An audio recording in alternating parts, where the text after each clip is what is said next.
والتين والزيتون وطور سينين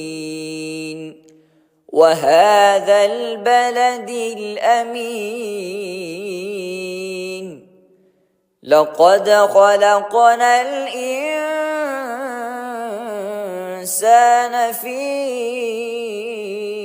أحسن تقويم ثم رددناه أسفل سافلين إلا الذين آمنوا وعملوا الصالحات فلهم أجر غير ممنون فما يكذبك بعد بالدين أليس الله بأحكم الحاكمين